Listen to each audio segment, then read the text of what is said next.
Vamos a ayudarles a qué? A ser conscientes de que ellos tienen unas capacidades y talentos únicos. Inicialmente, cuando los niños están, digamos, apenas empezando a crecer, son demasiado creativos y este cerebro, pues, tenemos tanto vicios malos como vicios buenos, todo eso repercute en el cerebro de los niños. Se habla de exceso de actividad, entonces se meten en clases de canto, de pintura, de música, inspirarles el amor por la lectura. Entonces les empiezan a decir que son inmaduros, que son torpes o que son pendejos o que incluso toman demasiados riesgos y que ni saben ni siquiera pensar. Bueno, hoy vamos a hablar de este libro, Neuroeducación para Padres, de Nora Rodríguez.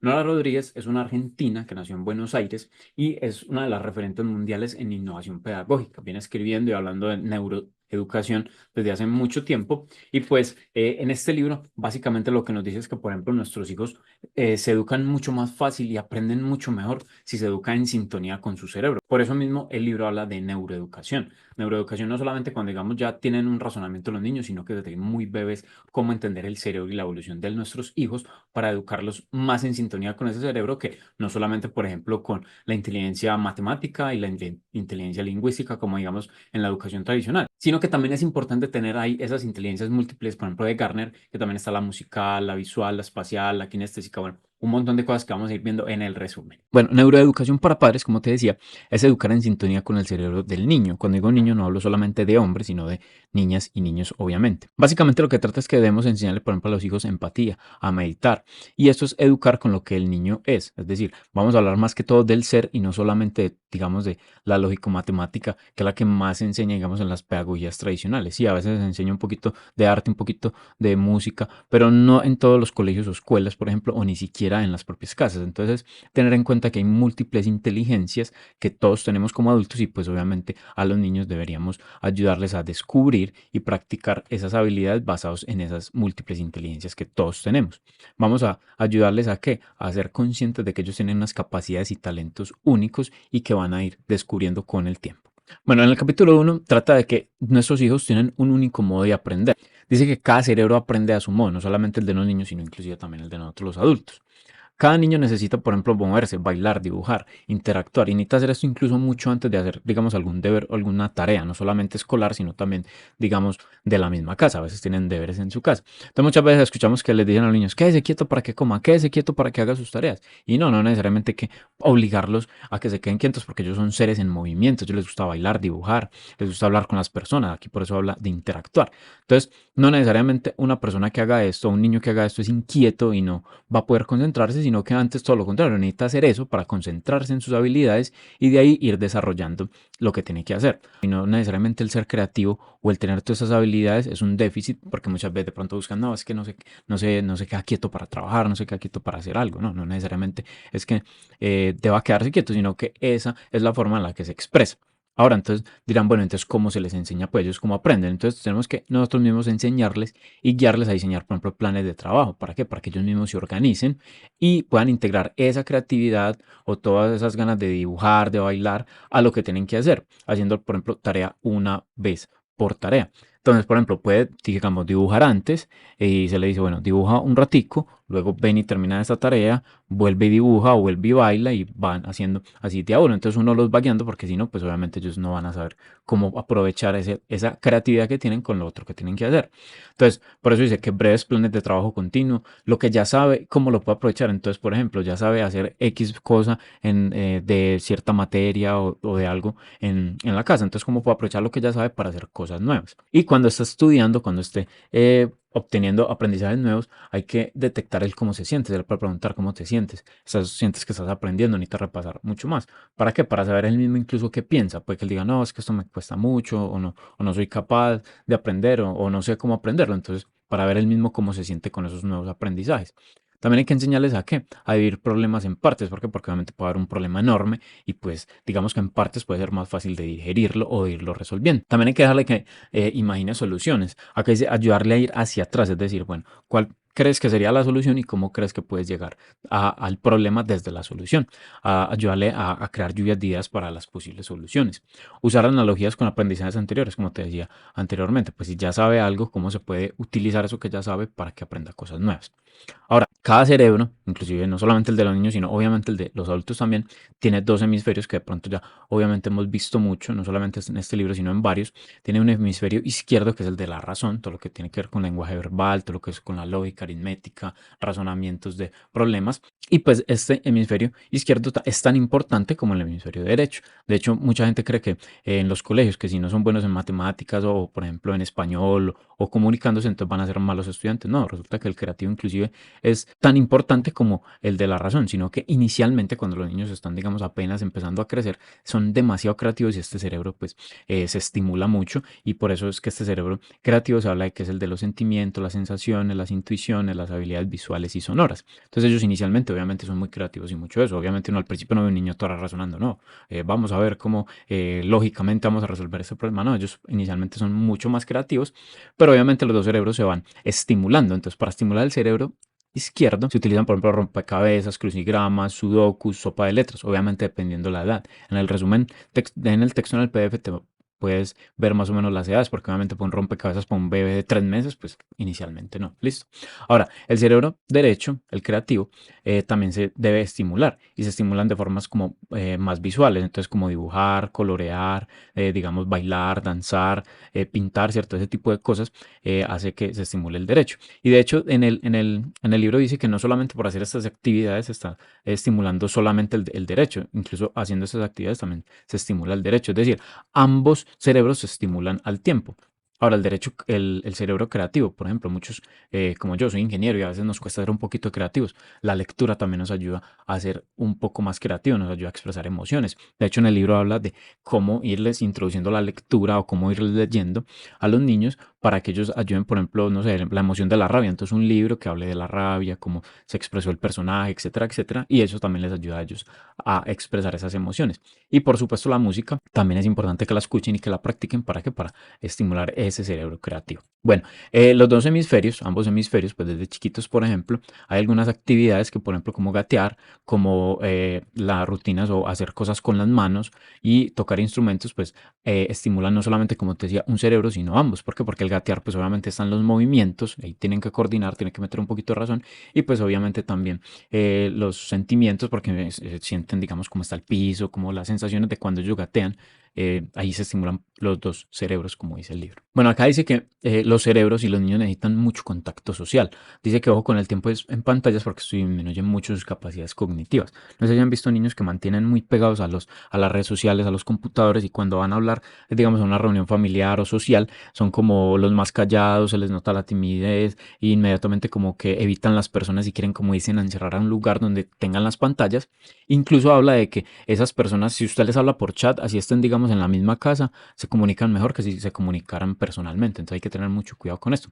De hecho, se recomienda como después de los 7 años las pantallas y las redes sociales, como entre los 6 y los 7 años. Entonces, obviamente, a veces puede ser difícil, pero muchas veces los papás optan por decirle, no, vea, tenga el celular y quédese callado, déjeme tranquilo. No, hay que mirar otras opciones. Otra cosa que hablan es que nunca premios materiales, porque, por ejemplo, muchas veces se le dice a un niño, si hace tal cosa, le doy un carro, si hace tal cosa, le doy una muñeca. Y eso muchas veces los incita más como a hacer las cosas en ese objetivo de buscar la muñeca o el carro, más que por ejemplo en aprender o más en decir, sí, a mí me gusta hacer esta actividad. Entonces puede que ni siquiera le guste hacerla, pero solo por buscar qué quiere la muñeca, pues lo hace. Entonces, ¿qué dice? En vez de premios materiales es mejor hacer que darle unas felicitaciones, un abrazo, un cumplido, un reconocimiento. Inclusive dice que con una mirada asertiva, el niño ya con eso dice, uy, lo estoy haciendo bien. Bueno, el capítulo número 2 es entornos resonantes. Aquí habla más o menos de los entornos dice, bueno, resonantes, pero yo lo resumo más como entornos, digamos, de calidad. ¿Por qué? Porque, por ejemplo, cuando un bebé, no sé, digamos, por ejemplo, para hasta el añito, bueno, incluso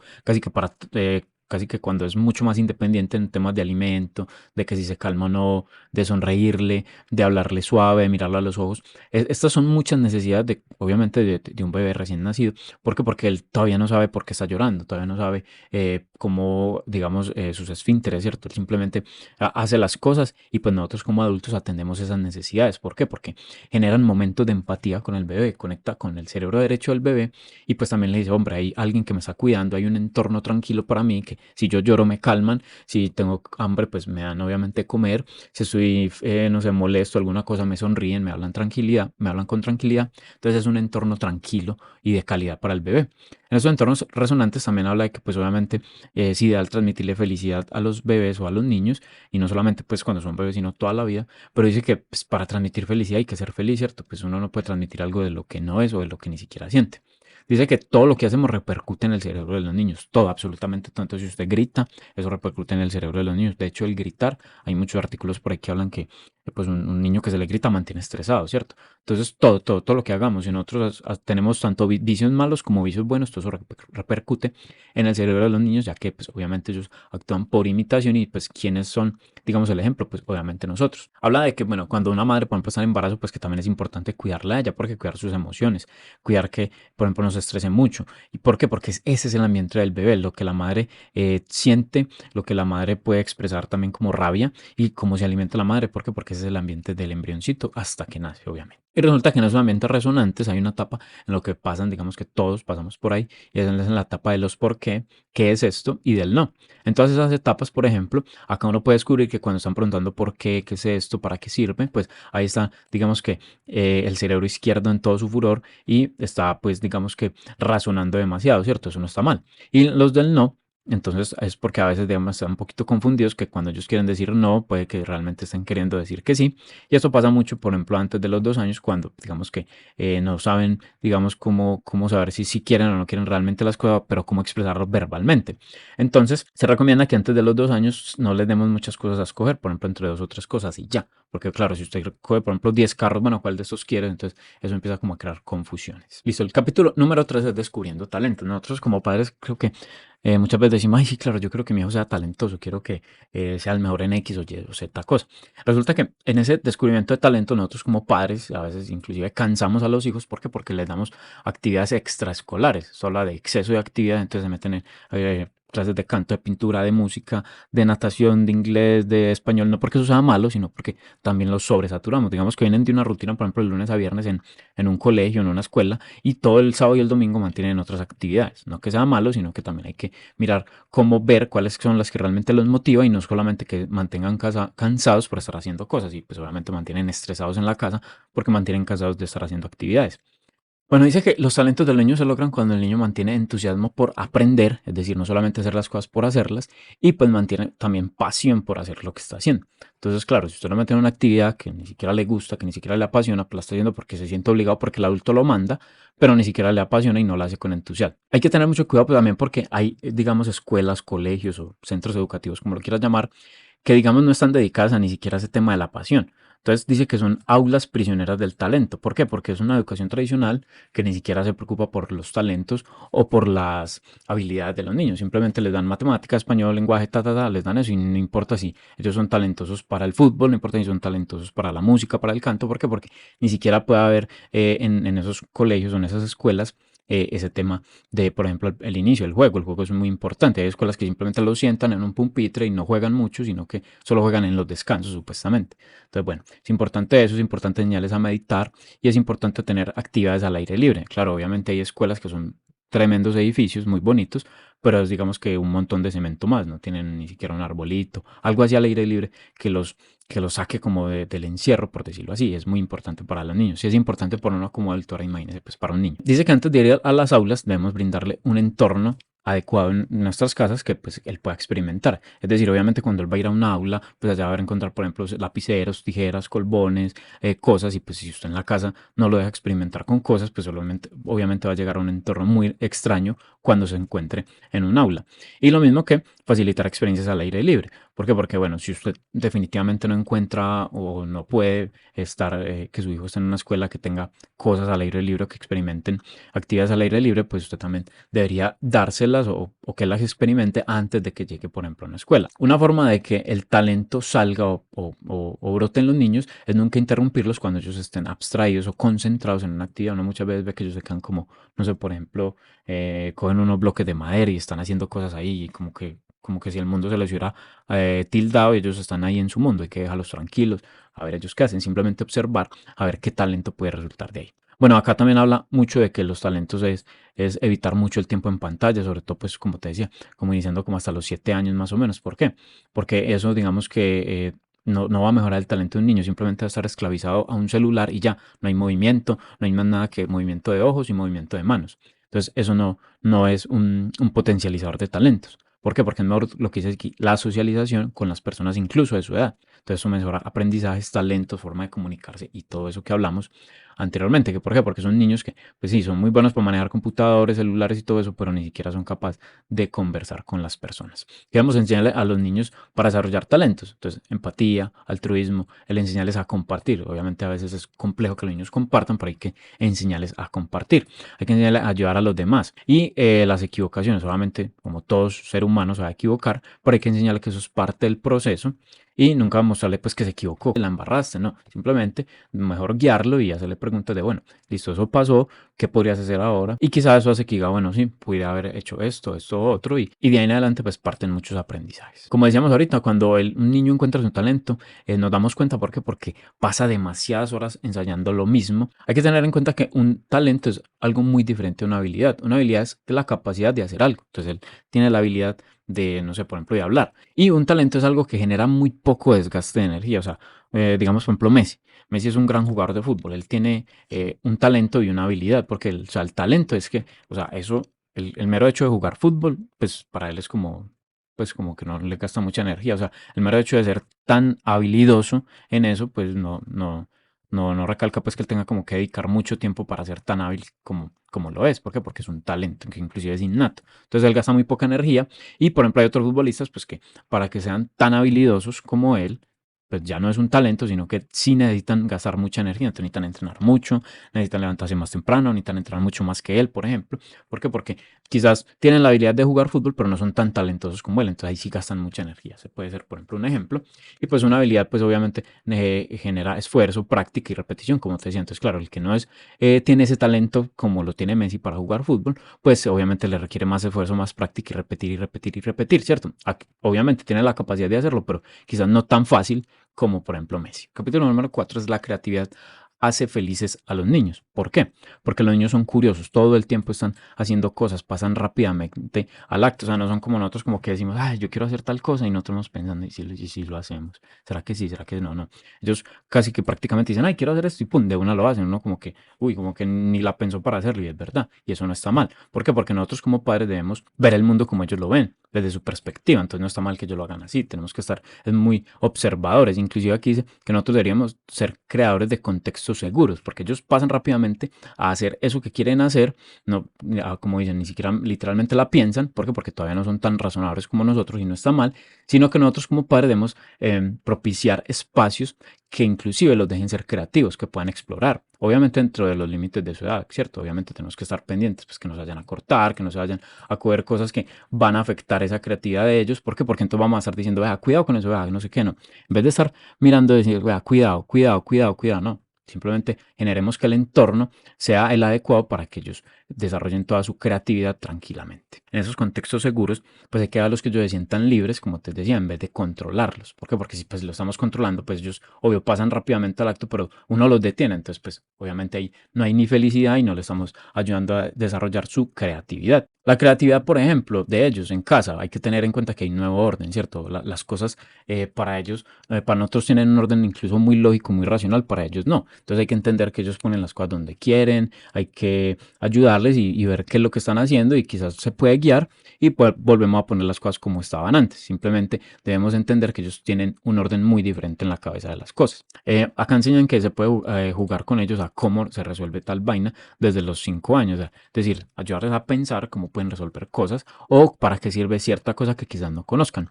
Y hay que hacerlos partícipes de de los problemas del hogar, obviamente cosas que sean fáciles de resolver. No sé, por ejemplo, bueno, ¿cómo podemos organizar estos frascos que están aquí tirados? Entonces, decía, pues sí, podemos poner tal cosa y que los niños también ayuden en ese tipo de cosas, les ayuda a ser creativos y felices. ¿Por qué? Porque se sienten parte de la casa y no que solamente los adultos pues toman las decisiones. Nosotros como padres debemos evitar decir a toda hora, ten cuidado, cuidado con esto, ojo, vea, se va a quebrar, o sea, porque entonces no los vamos a dejar, los mantenemos como atados a que cada vez que van a hacer algo, un adulto les va a decir que está mal hecho o que tengan cuidado con eso. También decirle, vea, es que a su edad no puede hacer tal cosa, ¿no? Simplemente mirar que si es adecuado o no es adecuado y pues guiarlo como debe ser. Evitar las comparaciones, no es que su hermano es mejor que usted o no, es que su hermano sí hace esto y usted no, obviamente, ni siquiera con sus propios familiares, con otras personas, con un amigo, un vecino, ¿no? Y hay que evitar evaluarlo, es decir, vea, eso habría quedado mejor hecho si usted hubiera hecho tal cosa. Esa pintura que usted hizo, sí, muy bonita, pero el sol te hubiera quedado mejor a la izquierda o a la derecha, ¿no? O sea, simplemente decirle, qué bonito, cuéntame tu pintura de qué es y ya, no hay que evaluar si esto era mejor o no mejor de esta forma. Y también hay que evitar decirles que van a crear. Entonces, si usted le va a dar un lápiz y un papel, o le va a dar colores y un papel, pues no le va a decir, haga un celular a la izquierda, el celular se hace así y dibuje un sol así, ¿no? Simplemente dejarlos que ellos se imaginen y vas a dibujar un sol, listo, dibújalo, ya, simple. Ah, pero que cómo es un sol, no, mi amor, imagínate tú cómo podría ser un sol. Listo, evitar ponerles tiempo límite, es decir, bueno, vas a tener 5 minutos para hacer ese dibujo, pues obviamente no es un adulto, ¿cierto? Bueno, el capítulo número 5 este me gusta mucho porque es inspirarles el amor por la lectura. Qué mejor que este canal, obviamente, para hablar de esto y pues el resumen más pequeño de todas estas ramas que están acá. Y pues aquí dice que, por ejemplo, una de las formas es llevándolos a la biblioteca. Digamos que esto quizás se ha perdido mucho porque pues nosotros ya podemos encontrar casi que cualquier libro en una tablet o en internet, eso es casi que claro. Pero digamos que el amor a la lectura, me imagino que obviamente pues al llevarlos a la biblioteca van a ver un mundo muy diferente, no hay un computador donde van así y ya, encontramos el libro y listo, póngase a leer, no, sino que la biblioteca van a haber muchos más libros, digamos que es el entorno adecuado para empezar como con este tema de la lectura. Y dice que ningún niño, y esto pues obviamente digamos que a veces le entra uno en reversa porque muchos de nosotros no nos gustaba leer o no nos gusta leer, porque en el colegio nos ponían a leer este libro y pues obvio uno se sentía obligado y le cogió pereza a la lectura. Entonces dice que ningún niño tiene dificultad para disfrutar la lectura, para amarla, para leer incluso. No tienen dificultad para decir, sí, voy a leer. Ningún niño, por ejemplo, se aburre leyendo. Y uno cree que todo el mundo como que se aburre leyendo. Eso es como más que un mito. También uno cree que ningún niño disfruta de leer. Y obviamente no va a disfrutar si se le obliga. Por eso yo creo que muchos de nosotros odiábamos leer. ¿Por qué? Porque nos obligan a leer un montón de cosas que uno, ay, qué pereza leer. Por ejemplo, el túnel. Yo me acuerdo que en el colegio a mí me ponían a leer el túnel. Yo decía, no, qué libro tan maluco. Y claro, yo decía, no, es que la lectura es horrible. ¿Por qué? Porque me obligan a leer cosas que no me gustaban. Creemos que ningún niño se engancha a la lectura. Eso es mentira. Los niños sí se enganchan. Qué mejor que engancharlos cuando un adulto les lee en voz alta. ¿Por qué? Porque les enseña a pensar y les enseña a entender a los demás. Entonces es importante leerles en voz alta. Ningún niño tiene dificultad para leer, como te decía, si obviamente se les enseña a que los libros es donde pueden encontrar respuestas a muchas de las preguntas que tienen y pues esto pues obviamente les va a incentivar a leer cosas que ellos sí quieran leer y que pues les encante leer y pues obviamente también dicen que pues no hay nada mejor que la imitación, entonces pues obviamente si tú quieres que tu hijo lea pero tú no lees, pues no, eso es muy contradictorio, ¿cierto? Entonces, qué mejor que ver a los padres leyendo, entonces si no te gusta leer, busca que te gusta leer, pero que sea un libro, pues, ¿no? Que te vaya leyendo en un computador. No es que a mí no me gusta leer nada, lo que sea, pero que te guste leer. De pronto es que no has descubierto que te gusta leer. Y pues también el amor por la lectura se incentiva con historias que despierten curiosidad en ellos, ¿cierto? Y que ellos mismos experimenten sensaciones y emociones en esos personajes. Entonces hay que leerles, obviamente no leerles así de corrido, hola, no es que el personaje sintió una gran alegría, no. El personaje sintió una gran alegría al ver, ¿cierto? Hay que narrarles adecuadamente. Se ha vendido esta mentira de que hay muchos niños que fracasan escolarmente porque tienen déficit de atención o porque los tienen que medicar y que supuestamente la responsabilidad es de los padres, sino que también hay digamos, responsabilidad también de un currículum deficiente en muchas instituciones educativas. Entonces acá se habla de que ese fracaso escolar es más una mentira y que realmente lo que debemos hacer es, por ejemplo, con los niños, ayudarles a ajustar sus propios métodos de aprendizaje. ¿Por qué? Porque realmente no es que sea una verdad de que es que los niños fracasan escolarmente, no, eso es puro mito y que realmente lo que hay es que ayudarles a los niños. Ahora, aquí insiste mucho otra vez en evitar las pantallas hasta después de los 6 años. ¿Por qué? Porque lo que te hemos dicho, que entonces durante todo ese tiempo no tienen más que una interacción con una pantalla y no saben ni siquiera cómo expresarse o comunicarse con las personas. También enseñarles a los niños cómo es que aprende el cerebro, cómo es la mejor forma en la que ellos aprenden. ¿Por qué? Porque hay gente que aprende de diferentes formas. Unos aprenden, son más visuales, unos son más, digamos, auditivos, otros son simplemente con memoria. Entonces, acuérdense de las inteligencias que hablamos al principio.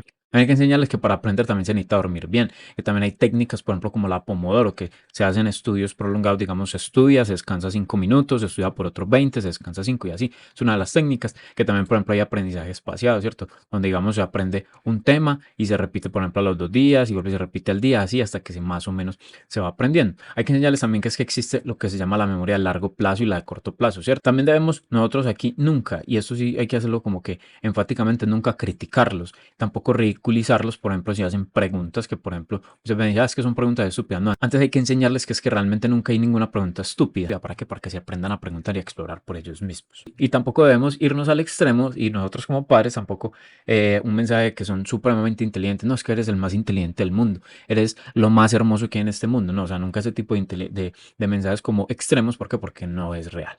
Bueno, el capítulo número 7 es Pensar como especie para liderar las aulas de la violencia. Este capítulo habla más que todo de cómo es que se pueden hacer en los colegios y en las escuelas para que los niños tengan emociones positivas o conexiones positivas entre compañeros, ya que, por ejemplo, un niño desde los 2 años ya más o menos muestra actitudes de cuidado hacia las otras personas, y también los pre y los adolescentes les encanta estar ayudando a sus amigos.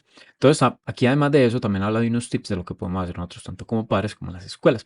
Como les decía, habla de conexiones emocionales positivas, y para esto nosotros debemos crear momentos de agradecimiento, de ser amables, de cuidar a los otros, de alegría, de buen humor, para generar esas emociones positivas. También enseñarles a los niños cómo cambiar una emoción negativa por una positiva, lo más rápido que se pueda. Con meditación, con respiraciones profundas, todo eso ayuda muchísimo. Debemos enseñarles el cuidado hacia los demás y el cuidado propio. ¿Para qué? Para evitar individualidad y competitividad. Debemos enseñarles la ayuda en casa, la ayuda familiar, la ayuda a compañeros y la ayuda como un acto altruista. ¿Para qué? Para que ellos sepan que se puede hacer cosas sin esperar nada a cambio, ya que esto desarrolla empatía y comprensión hacia los demás. Por ejemplo, un acto altruista puede ser que cuando haga algo, no sé, contra un compañero, amigo, familiar, lo que sea, se le puede decir, bueno, hiciste algo que no estaba bien hecho, pero no hay necesidad de reprender, ni castigar, ni gritar nada de eso. Simplemente que con un acto altruista hacia esa persona sabe que se hizo algo y que no fue debido, pero que con eso genera la comprensión de qué fue lo que hizo. Bueno, debemos enseñarles también la diferencia entre emoción y sentimiento, que es una diferencia bastante grande, ya que las emociones son respuestas del cuerpo y los sentimientos están en la mente, o sea, son las cosas que nosotros vamos pensando, y esas cosas que vamos pensando pues generan emociones. Esas cosas que pensamos pueden ser nerviosismo, tristeza, inseguridad, incertidumbre, etcétera, etcétera, etcétera. Hay que enseñarles que también hay unas emociones que no nos hacen sentir bien, como el miedo. Entonces, por ejemplo, para la emoción del miedo hay que ayudarles a qué? A tener respiraciones profundas, darles un abrazo, mostrar que algo es de su agrado para evitar o para empezar a cambiar esa emoción de miedo. Con meditación, digamos que se puede correr un rato, saltar, bailar, cosas que a ellos les guste para que este miedo vaya desapareciendo. Listo. Y también hay unas emociones que, pues, que sí nos hacen sentir muy bien, como la esperanza, la gratitud, la alegría, el amor. Entonces hay que enseñarles esas diferencias y que existen todas esas emociones. Y también hay que enseñarles el positivismo sin exagerar, pues que todo va a salir extremadamente bien, sino que ese positivismo también incluye que hay cosas que no van a estar del todo bien, es decir, ver el lado negativo también de las cosas. Sin embargo, hay que quedarse con todo lo bueno que traen las cosas. Bueno, y el último capítulo, el capítulo número 8, está dedicado 100% a los adolescentes. De hecho, se llama ¿Y los adolescentes qué? Este capítulo de los adolescentes es que muchas veces, no sé, los adultos toman como que los adolescentes son como esos niños ridículos que están como que no son tan del todo adultos todavía, y que tampoco son los más niños en la etapa en la que están. Entonces les empiezan a decir que son inmaduros, que son torpes o que son pendejos, o que inclusive toman demasiados riesgos y que ni saben ni siquiera pensar. Eso de que se les dice inmaduros, eso está muy grave, y de hecho dice que nunca deberíamos verlos como un problema tampoco. Muchas veces dicen, no, es que esta etapa es la más problemática, donde mejor dicho no se saben ni se hallan, y es muy difícil con ellos. De hecho, dice que nunca deberíamos juzgarlos y nunca deberíamos tratarlos como inmaduros, como ya lo acabo de decir. Esta es una etapa en la que pues obviamente ellos están pasando por muchos cambios, y que lo que tenemos que hacer nosotros es que ellos tienen una gran capacidad inclusive de socializar y de pensar velozmente. Entonces debemos aprovechar esas capacidades que ellos tienen para enseñarles muchas cosas. Enseñarles, por ejemplo, que a utilizar el dispositivo móvil, ya obviamente tienen edad por utilizarlo, pero utilizarlo para mejorar sus investigaciones, para adquirir nuevos conocimientos, o sea, mejores formas que, por ejemplo, solo jugar o solo divertirse. Enseñarles a evitar el contagio emocional en las redes sociales, es decir, pues en las redes sociales pareciera que todo fuera color de rosa, o a veces que todo el mundo, digamos, también está triste. Entonces no necesariamente todo lo que está en las redes sociales es 100% verdad. Enseñarles a evitar ese contagio emocional malo, y también pues extremadamente supuestamente bueno. Enseñarles a la escucha activa, ¿cierto? No, a veces pronto no quieren escuchar o quieren hacer las cosas ya, ayudarles a que esa escucha activa siempre esté. Enseñarles a que se tienen que tomar un momento para pensar antes de actuar, porque como les decía, ellos quieren actuar ya, y pues hay que enseñarles un poquito a que, bueno, tómense un tiempito para pensar, porque ya razonan mucho más, y pues antes de que actúen como lo quieren hacer, pues simplemente que piensen un momento. Enseñarles a tener resoluciones rápidas. Hay ejercicios inclusive matemáticos de resolución rápida, y también a problemas que no necesariamente son matemáticos, pero como ellos piensan tan rápido, pues enseñarles a resolver problemas rápidos. Y también a enseñarles a que pues el mundo no es perfecto y que hay muchas cosas que se van a encontrar en el mundo, y enseñarles justamente ese tipo de cosas. Ahora, justamente esta etapa donde ellos están preparando preparando para enfrentarse con más adaptabilidad pues, a un mundo que pues, es enorme. Ya muchos van a empezar a salir de colegios, van a empezar a meterse en las universidades, a enfrentarse con adultos mucho más grandes y pues entonces hay que entenderlos porque es una etapa de adaptabilidad. Ya no son tan niños, ya todavía no son adultos del todo, es una etapa muy intermedia, pero que ya se van a ir enfrentando a cosas mucho más grandes del mundo. Entonces por eso hay que entenderlos muy bien. Y hay que promoverles mucha responsabilidad, las responsabilidades que ya traen como niños, pero hay que seguirles promoviendo responsabilidades. Y siempre estarnos preguntando qué podría estar necesitando nuestro adolescente en cada momento. Puede que ya esté pasando por ciertas etapas, entonces bueno, ¿qué estará necesitando ese adolescente? En el libro también se habla mucho que claramente los adolescentes van a preferir muchas veces estar con sus amigos. ¿Por qué? Porque son, digamos, son como una manada, ¿cierto? Son sus pares, son los amigos, los que tienen la misma edad, los que si dicen vamos a tirarnos por, no sé, por un peñasco, pues todos van a decir que sí. Entonces, claro, es esa emoción. Porque claro, si le dicen a uno como papá vamos a tirarnos de un peñasco, uno va a decir que no. Entonces, lo que dice es que tenemos que entender que pues obviamente ellos van a querer estar mucho con sus amigos y no está mal y simplemente debemos acompañarlos en todo momento sin estar como unos escoltas o como unos vigilantes, no, simplemente debemos acompañarlos y estar ahí. Ellos siempre van a querer estar con uno, dice el libro, pero si uno se comporta más como ellos mismos son, como unos adolescentes, ¿cierto? Obviamente respetando límites y acompañándolos de la mejor forma. Listo, ya con esto tienes el resumen, mapa mental de este libro. ¿Qué te pareció? ¿Qué compartes? ¿Qué no compartes? Déjalo ahí en los comentarios.